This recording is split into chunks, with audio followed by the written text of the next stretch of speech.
Good morning, economics students. So we're continuing our discussion of unemployment in chapter 21. We'll be looking at 21.2, chapter 21, section 2, on patterns of unemployment to start off. And you'll see there that figure that depicts the ups and downs in unemployment since 1955 through the recent past. And unemployment goes up and it goes down. What you'll find is it tracks very closely with the economy in general. Periods of recession, unemployment goes up. Periods of economic boom, unemployment goes down. No surprise. But unemployment is actually a lagging indicator. People get laid off a little late. The economy turns south and people still have their jobs for a while. Employers are loath to let people go.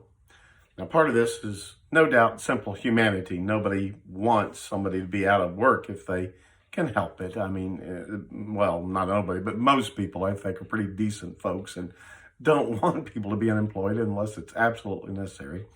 But another part is simply it's not in an employer's best interest to let experienced workers who know their jobs go when they know when things pick back up, they'll need people again. And you have to train some newbie to do the job.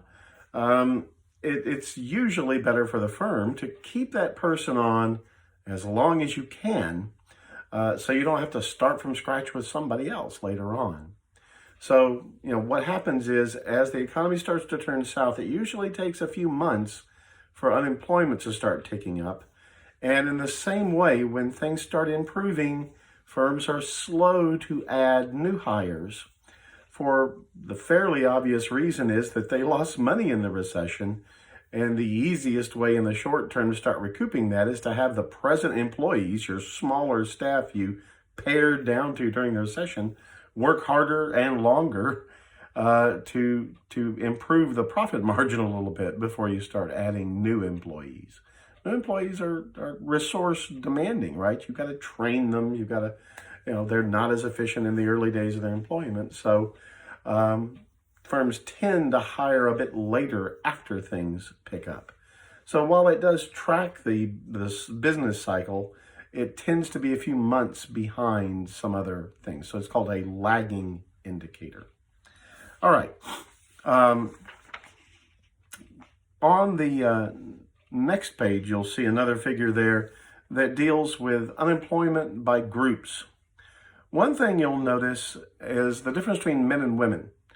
As a general rule, until the fairly recent past, women tended to have a slightly higher unemployment rate than males.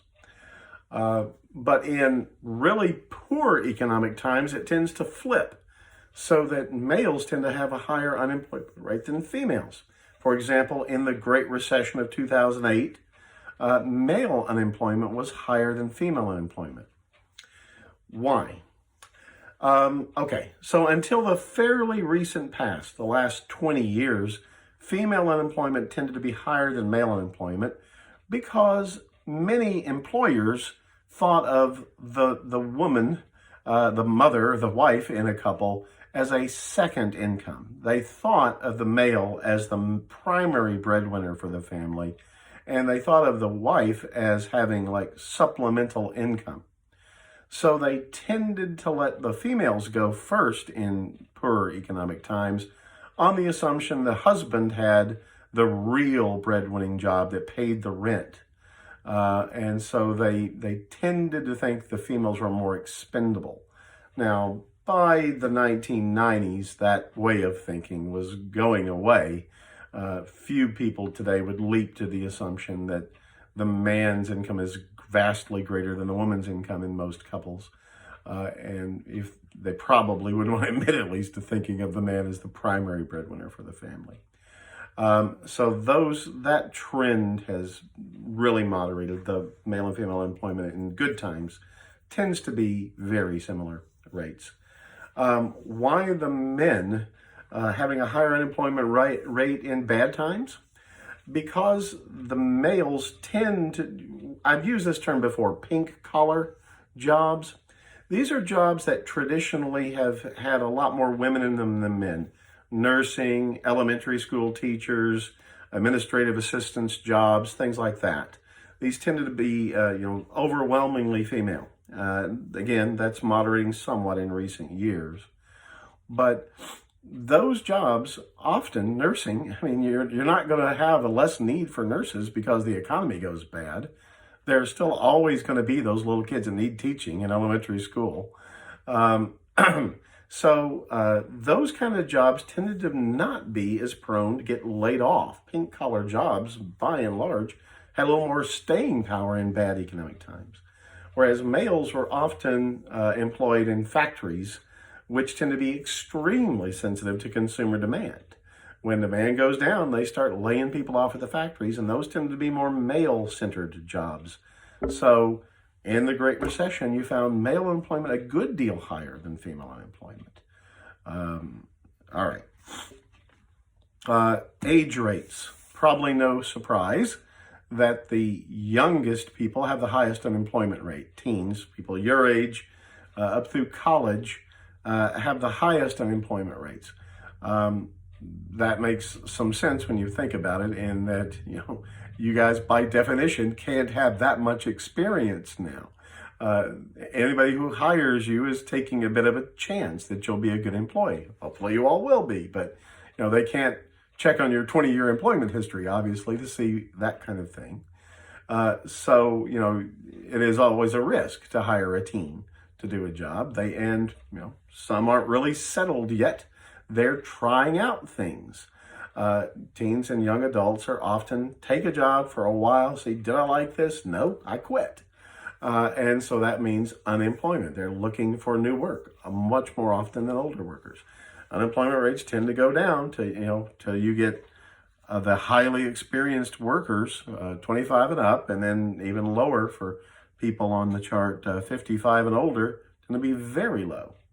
And that, again, is because these people may have had that job 20 years plus, okay? Or at least they've got a lot of experience, so they're probably a more in-demand worker. Finally, at the bottom, you will find consistently throughout American history, whites have the lowest level of unemployment, Hispanics kind of in the middle, and blacks have the highest level of unemployment. This is directly and indirectly, obviously, affected by racism, but not necessarily, the hiring managers are racist and just won't hire a black person. It's often more indirectly. Blacks tend to be congregated in urban areas, in African-American neighborhoods with very poor schools. You have all kinds of issues relating to single-parent families. They're much more prevalent in African-American communities than white communities, that make it hard for a woman with little kids in the house to get a job and hold it. All those problems related to racism and the concomitant poverty mean that black unemployment is always higher than white unemployment in the United States. Always, consistently, in every time period ever. But you will notice in the chart, by and large, the differences in race have shrunk in the last 20 and 30 years. And again, part of that civil rights legislation and the like. So there has been a bit of closing of those racial gaps. Okay. The next section talks about unemployment. There are different reasons, obviously, why people can be unemployed. So that table 21.2, reasons for being unemployed. These are the Labor Department's terms here. New entrants. Well, those would be people looking for work for the first time. That's going to be, probably a lot of you guys in the near future. These are going to be recent high school graduates, recent college graduates who don't have a track record of employment. So, they don't have that experience. It's going to take a little while to find a job. But on the other hand, you'll notice that the unemployment rate there is these are not a lot of the percentages of the unemployed. That should all add up to 100% when you add all the different percentages up. There's only so many people graduating from college at any given time, high school at any given time. So it's a relatively small portion of the unemployed, the new entrants looking for work for the first time. Re-entrants, would be people who used to be employed, voluntarily took time off, and now are coming back in. So that might be people who left the job to go to school again, to get more training. Classically, it has been mothers who have children and want to stay home with the kids until they get to school age or are somewhat older. They want to be there with their young children at home so they don't have gainful employment outside the home for 5 years. Maybe they have a couple of kids, 10 years, and then they're going back in the job market. So a sizable chunk of the unemployed in America are those kind of people who left the job market on purpose, took some considerable time off, and then want to come back in. Well, for better or worse, employers often tend to be a little leery of hiring someone in that situation. If you've taken the time off to raise young kids, will you be 100% committed to the job now that they're in first grade? Are you looking for part-time work, not full-time work, et cetera, et cetera?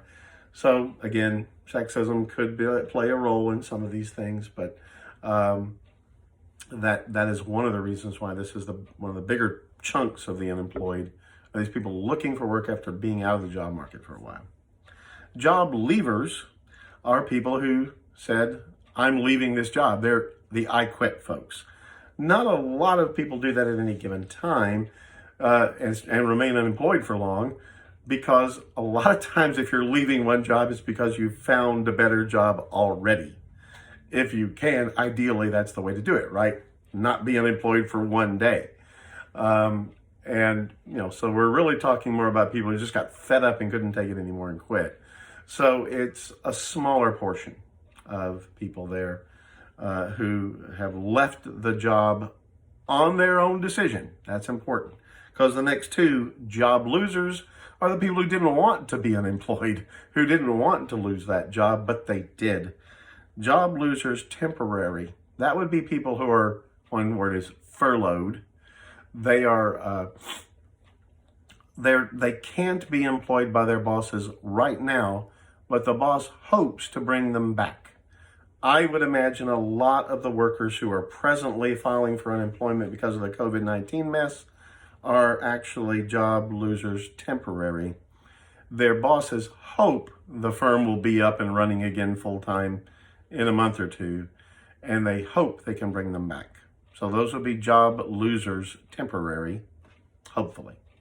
But we all know this economic mess, who knows how it's going to play out, but it's probably not going to be fast, and there will be companies who will fail. Job losers, non-temporary.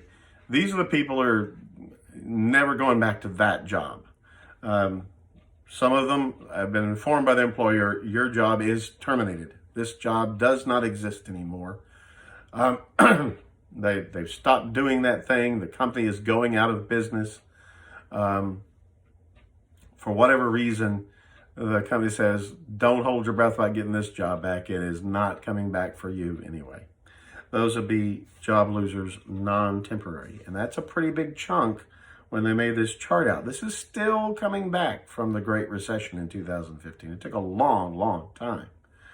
And so those would probably be companies that told employees, sorry, but your job simply doesn't exist anymore. Don't come back. Turning the page, how long are you unemployed? And you'll see, unfortunately, over 27 weeks, half a year, 6 months, is 31% of the unemployed. These are people who are known as long-term unemployed. Now, that could be because they don't want to take a job that is very much below where they were before they lost their old job.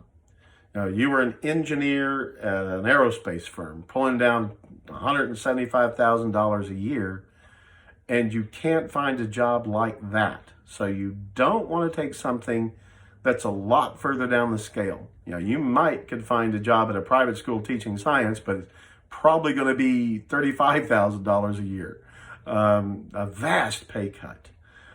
Do you take that job or not? And a lot of people say no, and they'll go on a long, long time before they give up on getting a good paying job like they had before. So that can be part of that. Or it can be people on the sort of the other end of the economic spectrum, the poor. And we talked about the poverty trap before. Remember, where you do get government assistance, and it could be the government assistance is better for you economically than getting a minimum wage job would be. And it makes better sense not to be employed and to live on the government dole than to get the job. And so that's another part of that long-term unemployed. One of the sad facts is the longer you've been unemployed, the less attractive you are to employers. So let's say it's through no fault of your own, you've been unemployed 6 months. You apply for a job and the interviewer realizes you've been unemployed for more than 6 months. What might go on in their head is, why hasn't somebody else hired this person? Could there be something wrong with them? Now, whether that's fair or not, it is a truism that people who are long-term unemployed have a much harder time getting jobs than people who are short-term unemployed. And so you can see there that, the percentages are fairly small. Look at that. Well, that's very interesting. There were a fairly high number of people who've been employed less than 5 weeks. These are people who probably are going to get employed fairly quickly. They left one job, they're moving to another. They're only unemployed for a month or less before they find another job. That's a pretty good chunk of people who get unemployed. And then you see 5 to 14 weeks, 1 month to 3 months. That's another decent sized chunk. There's not a lot of people in the 3 month to 6 months category. That's the smallest category. Because again, you've cleared out the people who are going to get employed fairly quickly again. They've got the right skills. They'll manage to get another job fairly quickly, but they don't have the problems of the long-term unemployed. So the gap there is because of that. All right, down below that you see a comparison of various countries and their unemployment rates. You'll notice on the chart, the United States in general does better than a lot of countries. Germany, for most of the periods has a slightly lower unemployment rate than the United States.